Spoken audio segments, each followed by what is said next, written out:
बिस्मिल्लाहिर्रहमानिर्रहीम। अस्सलाम वालेकुम नाज़रीन इकराम, मैं हूं मखदूम शहाबुद्दीन और आप देख रहे हैं मेरा फेसबुक और यूट्यूब चैनल। उम्मीद करता हूं आप सब लोग बखैर वाफियत होंगे और जहां भी होंगे अपने अहले खाना समेत खुश भी होंगे और महफूज भी। इय्याक नअबुदु व इय्याक नस्तईन, ए अल्लाह हम तेरी इबादत करते हैं और तुझसे ही मदद मांगते हैं। आज 24 मार्च 2025 सोमवार का दिन है और आज के दिन इमरान खान साहब के साथ उनकी अपनी जमात ने, उनकी अपनी जमात के रहनुमाओं ने और इस निज़ाम ने अब तक की सबसे बड़ी अनहोनी कर दी है। इमरान खान साहब की बातें अडियाला जेल से बाहर अवाम तक ना पहुंच सकें, यही इस निज़ाम का एजेंडा नंबर 1 था, है और आइंदा आने वाले दिनों में रहेगा। लेकिन हैरत की बात तब है कि अगर इस सब के अंदर पाकिस्तान तहरीक इंसाफ की मौजूदा क़यादत भी सहूलतकार बन जाए इस सिस्टम की, इस निज़ाम की। इमरान खान साहब जो है उनसे मुलाकातों पर पाबंदी लगा दी जाती है, कभी सहूलियात नहीं दी जाती, कभी मुलाकातें अपनी मर्जी से करवा दी जाती हैं, कभी नहीं करवाई जाती। पिछले 2 हफ्ते से मंगल वाली मुलाकात होती है और जुमेरात वाली मुलाकात जो है उसे एक तरह से मुकम्मल तौर पे बंद कर दिया गया। ये सारी की सारी एप्लीकेशंस और मुतअद्दिद तौहीन अदालत की दरखास्तें इस्लामाबाद हाई कोर्ट में दायर थीं और आपको मालूम है कि जस्टिस सरदार एजाज इसहाक जो है उन्होंने मशाल यूसुफजई वाली तौहीन अदालत की दरखास्त पर किस तरह से दबंग एक्शन लिया। तो अचानक सुप्रीडेंटेंट अडियाला जेल जो है उसके जरिए एक एप्लीकेशन डलवाई गई जो जस्टिस सरफराज डोगर साहब के सामने आई और वो एप्लीकेशन ये थी कि तमाम तौहीन अदालत के केसेस को यकजा कर दिया जाए। अब इस सब में नाज़रीन कराम एक तरफ तो बहुत कुछ इससे हासिल करना था, एक लार्जर बेंच बन गया। आज उस लार्जर बेंच ने तमाम तर इमरान खान साहब के हवाले से जो मुलाकातें नहीं करवाई जाती, तौहीन अदालत की दरखास्तें जितनी दायर थी उन सब के ऊपर समाअत की सारी, और ये दर्जनों हैं। अब उन दर्जनों तौहीन अदालत की दरखास्तों के अंदर सलमान अकरम राजा साहब ने इमरान खान साहब के साथ क्या किया है। अगर हम ये कहें कि इमरान खान साहब की आज जुमाबंदी हो गई है और इस्टेब्लिशमेंट को ये पहली बड़ी फतह मिली है तो ये कहना गलत नहीं होगा। And this is very unfortunate. इस तरह से ना इस चीज़ को कौम एक्सेप्ट करेगी, ना ही कोई और इस चीज़ को एक्सेप्ट करेगा। ये चीज़ आपको याद रखनी पड़ेगी। और अब आपको यह भी पता होना चाहिए कि ये जो larger bench justice Sarfaraz Dogar साहब ने बनाया था, इसमें इस तरह से अरेंजमेंट रखी गई है। 3 रुकनी ये लार्जर बेंच है, ये हम ख्याल बेंच है, इसने वही करना है जो निज़ाम चाहता है। अब इस बेंच से हमें कोई शिकवा नहीं है, ठीक है जी, ये बेंच जो मर्जी करे। हमें असल शिकवा अगर होगा तो हमें तो वो होगा ना कि देखें, अगर मैं अदालत के अंदर एक केस करूं और जज पे तो मैं बाद में बात करूंगा, मेरा वकील ही जाकर सरेंडर कर दे, मेरा वकील ही जाकर कहे कि नहीं जी ठीक है हमें मंजूर है, वो सब कुछ करवा के आ जाए जो मुझे नहीं मंजूर, मेरा वकील वहां पर अपना मौक़िफ़ दे दे तो मैं तो कहीं का नहीं रहा, मैं तो गया भाई, फिर मुझे कौन बचा सकता है। फिर तो जज जो है वो इंसाफ भी कर रहा हो तो नहीं बचा सकता। यहाँ पे तो जजेस जो हैं वो इंसाफ भी कोई ख़ास इतना पसंद नहीं फरमाते। अब ज़रा मैं पूरी समाअत का अहवाल जो है वो आपके सामने रख देता हूँ। इमरान खान साहब से जेल में मुलाकात से मुतल्लिक 20 से ज़ायद दरखास्तों पर लार्जर बेंच ने समाअत शुरू हुई। कायम मकाम चीफ जस्टिस सरफराज डोगर साहब जो हैं उनकी सरबराही में 3 रुकनी बेंच ने समाअत की। अब इस सब के अंदर मैं आपको ये बता दूं कि जो मौक़िफ़ दिया गया, मौक़िफ़ क्या है? मौक़िफ़ ये है कि सिक्योरिटी थ्रेट्स की वजह से हमने 2 दिन के बजाय मंगल को ही 2 मुलाकातें कर दी थी। जेल रूल्स के मुताबिक सुप्रीडेंटेंट अडियाला जेल का इख्तियार है। ऐसी सूरत हाल में रूल्स के मुताबिक सुप्रीडेंटेंट ने मुलाकात का तय करना होता है। ये कहना था वकील नवीद मलिक का कि जी हमने जो जुमेरात वाली मुलाकात है ना, वही हमने बेसिकली मंगल को करवा दी, सिक्योरिटी थ्रेट्स थे।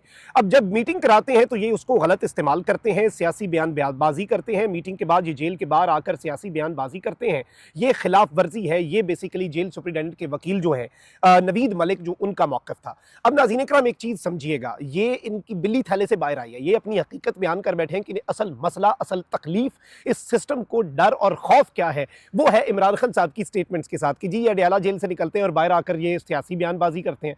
आप मुझे सिर्फ इतना बता दें कि अडियाला जेल के बाहर निकल कर एक बंदा जो कैद में नहीं है वो आकर क्या गुफ्तगू करने का राइट नहीं है उसे? और क्या पाकिस्तान एक जमहूरियत नहीं, डिक्टेटरशिप है? ये बुनियादी इंसानी हुकूक का मामला था। इसके अंदर कह देते जी हमारा बुनियादी इंसानी फंडामेंटल ह्यूमन राइट है, बुनियादी इंसानी हुकूक में आता है, हम आकर जो मर्जी बात करें और पॉलिटिक्स की इजाजत है इस मुल्क के अंदर ना। हम एक डेमोक्रेटिक कंट्री है। पॉलिटिक्स और पॉलिटिकल स्टेटमेंट, सियासी बयानबाजी कोई जुर्म नहीं है पाकिस्तान के अंदर, जो ये कहने की कोशिश कर रहे थे।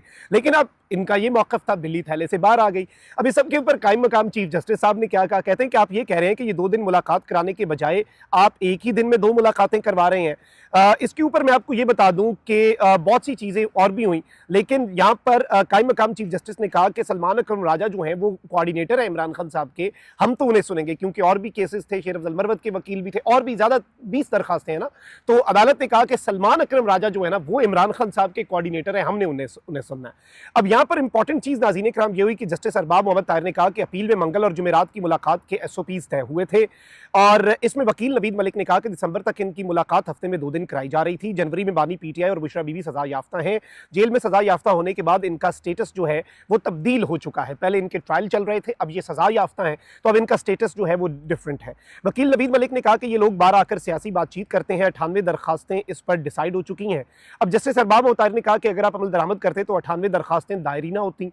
तो आप ये किस तरह से कह सकते हैं? और ये सियासी बयानबाजी। अब ये याद रखिएगा, इस बेंच के अंदर जस्टिस अरबाब मोहम्मद ताहिर भी हैं, लेकिन इसमें एक और जज साहब जो नए लाए गए हैं इस्लामाबाद हाईकोर्ट में वो भी हैं, तो 2 तो इसमें कंफर्म है ना, जस्टिस सरफराज डोगर और नए आने वाले। अब यहाँ पर मैं आपको ये बता दूं कि इस्लामाबाद हाईकोर्ट में केस के दौरान जो है अहम तरीन पेशरफ्त हुई है और अडियाला जेल के बाहर मीडिया टॉक्स जो है उनके मामले के ऊपर सरेंडर किया गया है। अब नाज़रीन इकराम, इस्लामाबाद हाईकोर्ट ने इमरान खान साहब की मंगल और जुमेरात की फैमिली और वकला लीडरशिप से मुलाकात बहाल कर दी है। अब यहां से आपको सुन के लग रहा होगा ये बहुत बड़ी फतह है, बहुत बड़ी कामयाबी है, लेकिन साथ ही बहुत बड़ी शर्त आयद कर दी है। इमरान खान के कोऑर्डिनेटर सलमान अकरम राजा की जानिब से अदालत ने बयान लिखा है कि जेल मुलाकात से बाहर निकलकर कोई मीडिया टॉक नहीं होगी। अब इस बात की मुझे समझ नहीं आई, यानी कि अदालत ने अपने फैसले के अंदर लिख दिया है कि इमरान खान का कोऑर्डिनेटर सलमान अकरम राजा जो है वो आकर अदालत को ये कंफर्म कर रहा है कि ठीक है जी, आप हमारी मुलाकातें बहाल कर दें, जेल के बाहर आकर मीडिया से कोई बात नहीं होगी। भाई खुदा का खौफ करो, फिर तो वो मंगल वाली मुलाकात ही ठीक है, कम से कम खान साहब की बहन जाकर मिलती हैं, खान साहब की बहन जाकर मिलकर बाहर आकर कौम को सच तो बताती हैं। आपने कह दिया कि जी आप मंगल और जुमेरात वाली मुलाकातें बहाल कर दें और खान साहब जो है उनसे की गई बात जो है उसके ऊपर बाहर आकर कोई मीडिया टॉक जो है वो नहीं होगी। चीफ जस्टिस ने कहा कि हर बंदा दरखास्त लेकर आ जाता है कि मेरी भी जेल में मुलाकात करवाई जाए। वकील जेल सुप्रीडेंट ने कहा कि जेल मुलाकातों को सियासी मकासद के लिए इस्तेमाल करते हैं। कायम मकाम चीफ जस्टिस ने कहा कि जेल मुलाकात के बाद मीडिया टॉक की जरूरत क्या है, ये मुलाकात करके चले जाएं। इनसे अंडरटेकिंग ले लेते हैं कि जेल मुलाकात के बाद ये मीडिया टॉक ना करें।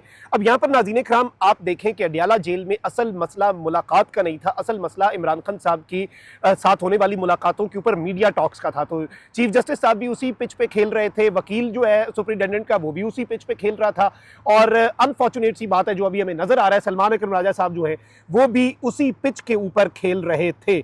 अब इस सब के अंदर मैं आपको ये बता दूं कि इस सारी की सारी सूरत हाल में अब जिस तरह से मामलात बन रहे हैं, अब जिस तरह से सिचुएशन बन चुकी है, ये सिचुएशन अच्छी खासी अलार्मिंग है, क्योंकि इमरान खान साहब की जुमाबंदी जो है वो इस वक्त मुकम्मल तौर पे करने के हवाले से इन्होंने अपना पूरी तैयारी जो की हुई थी, और सिस्टम को मसला भी यही है। इमरान खान साहब की हमशीरा अलीमा खान से भी यही मसला है कि वो बाहर आकर वो सारी की सारी बातें जो इमरान खान साहब करते हैं उन्हें सेंसर किए बगैर PTI के सोशल मीडिया को क्यों देती हैं और क्यों वो इमरान खान साहब के ऑफिशियल सोशल मीडिया हैंडल से जारी की जाती है। उसी की पादाश में 6 घंटे तफ्तीश हुई, उसी की पादाश में कहा जा रहा है कि अलीमा खान साहिबा को अरेस्ट किया जा सकता है, अलीमा खान साहिबा को गिरफ्तार किया जा सकता है। यानी असल मसला इस निज़ाम को इमरान खान साहब की गुफ्तगू से है, इमरान खान साहब की बातों से है, जो सोशल मीडिया को एक डायरेक्शन देती हैं। सोशल मीडिया पर इमरान खान साहब, आपको मालूम है कि उनकी पिछली आप 20 स्टेटमेंट्स उठा लें, इमरान खान साहब जो है वो आले शरीफ आले जरदारी की तरफ अब बात ही नहीं करते, क्योंकि वो इररेलेवेंट शख्सियात हैं। इमरान खान साहब जो है वो इस सारी की सारी सूरत हाल के अंदर एज इट इज अगर हम बात करें तो मुकम्मल तौर पर अगर किसी एक चीज के ऊपर खान साहब डटे हुए हैं तो वो एक चीज है कि जी आप इमरान खान साहब एस्टैब्लिशमेंट क्यों इस वक्त आड़े हाथों लेते हैं, और खान साहब का बयानिया, खान साहब का मौक़िफ़ भी एंटी एस्टैब्लिशमेंट ही है, जिसमें वो एस्टैब्लिशमेंट का नाम लेते हैं। वो जरदारी नवाज शरीफ से आगे बढ़ गए हुए हैं, तो ऑब्वियसली एस्टैब्लिशमेंट को इससे मसला होगा। लेकिन सलमान अकरम राजा साहब जो है उनके हवाले से इस्लामाबाद हाईकोर्ट के जस्टिस सरफराज डोगर साहब का ये बयान कि जी यहाँ पर जेल के बाहर मीडिया टॉक नहीं होगी। जेल के बाहर मीडिया टॉक क्या मतलब? भाई राइट नहीं है, एक बेसिक सी बात है, फंडामेंटल ह्यूमन राइट है। मुझे भी इजाजत है सियासी बात करने की, किसी को भी इजाजत है सियासी बात करने की, और जो बाहर आकर बात कर रहे हैं, खान साहब तो बाहर आकर बात कर नहीं रहे, अडियाला जेल का कोई कैदी तो बाहर आ नहीं रहा, एक इंडिपेंडेंट आजाद शख्स है, वो बाहर आकर मीडिया टॉक करे, जो मर्जी करे, सियासी बयानबाजी उसका हक है। तमाम मुल्क के अंदर सियासत हो रही है और सियासत बेसिकली आइन के अंदर लिखा हुआ है कि आप पॉलिटिशियंस पॉलिटिक्स कर सकते हैं। अब अगर कोई और वजह है, कोई और मसला है, वो फिर इन्हें डायरेक्ट लिख देना चाहिए। लिखना ये चाहिए था कि इमरान खान साहब की कोई बात बाहर ना आए, लेकिन this is very unfortunate. Khan साहब की जुबानबंदी, और ये एस्टैब्लिशमेंट को मुबारकबाद है ना कि PTI वालों ने खुद अपने हाथ काट के जो है वो एस्टैब्लिशमेंट के आगे रख दिए, मुक्तदरा के आगे रख दिए। इसके ऊपर फिर हम और क्या कहें?